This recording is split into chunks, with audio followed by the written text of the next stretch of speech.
reč Aleksandar Marković. Ali sada, izvolite, Aleksandar Marković, već kad ste sugerisali. Izvolite. Ja sam zaista želeo da prepustim gospođi Hasanović reč ako želi, ako i dalje insistira, možete. Ili možete sad samo da odustanete od govora. Izvolite, govorite. Dobro, kad sam već uzeo reč, gospođo predsednice, uvažena gospođo Udovički, predstavnici ministarstva, dame i gospodo narodni poslanici, ja ću biti dosta kraći nego uvaženi kolega Đukanović i pokušat ću da dam neki svoj osvrt na predložene zakone današnje. Dakle, današnji predlozi zakona, Predlog zakona o izmenama i dopunama Zakona o državnim službenicima, Predlog zakona o izmeni i dopuni Zakona o platama državnih službenika i nameštenika, Predlog zakona o dopunama Zakona o platama u državnim organima i javnim službama i Predlog zakona o izmenama i dopunama Zakona o državnoj upravi predstavljaju nastavak reformskih procesa koje je pokrenula Srpska napredna stranka kao nosilac Vlade Republike Srbije. I dobro je što danas imamo ovu raspravu, što imamo raspravu o ovim predlozima, jer oni na kvalitetan način uređuju ovu oblast i daju doprinos u daljoj reformi javne uprave i javnog sektora. Kada kažem reformski procesi, prvenstveno mislim na usaglašavanje ovih predloga zakona sa nedavno usvojenim Zakonom o radu, a Zakon o radu koji smo usvojili svakako jeste reformski zakon.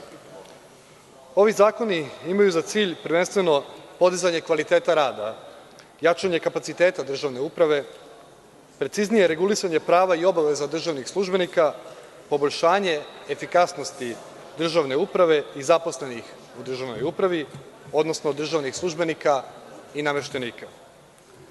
Izmene i dopune zakona treba da ubrzaju postupke izbora, usavršavanja i ocenjivanja državnih službenika, što će se odraziti na njihovu motivaciju, čime bi se dodatno unapredio rad državne uprave, ali i postigla, odnosno podigla veća odgovornost zaposlenih i državnih službenika.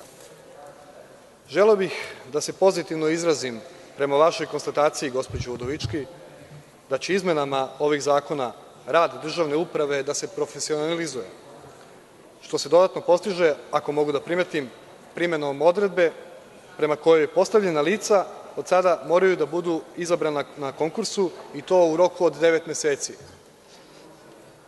Uspostavljanje novog zakonskog okvira uvodi se novina koja predviđa da je poslodavac, odnosno rukovodilac u ovom slučaju, dužan da omogući stručno usavršavanje državnom službeniku, što se jasno vidi iz člana 17, kojim se menja dosadašnji član 96, koji glasi: dakle, stručno usavršavanje je pravo i dužnost državnog službenika da stiče znanja i veštine, odnosno sposobnosti za izvršavanje poslova radnog mesta u skladu sa potrebama državnog organa.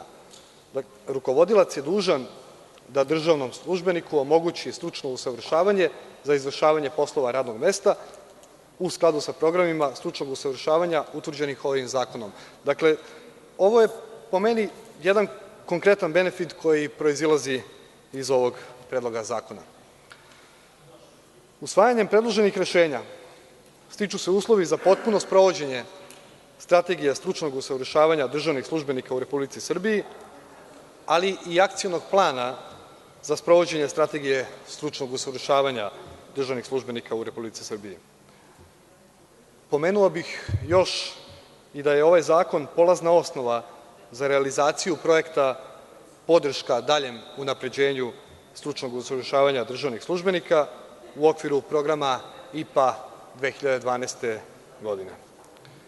Ono što bih želeo još da istaknem je da ovaj paket zakona predstavlja samo korak ka sistemskom i sveobuhvatnom regulisanju statusa i prava zaposlenih u državnoj upravi i državnih službenika do donošenja Zakona o platama i ostalih zakona koji će konačno na najbolji način urediti čitavu ovu oblast. Iz svih razloga koje sam naveo, ono što želim da naglasim je da ću podržati ovaj zakon i da ću u danu za glasanje glasati za usvajanje istog. Hvala.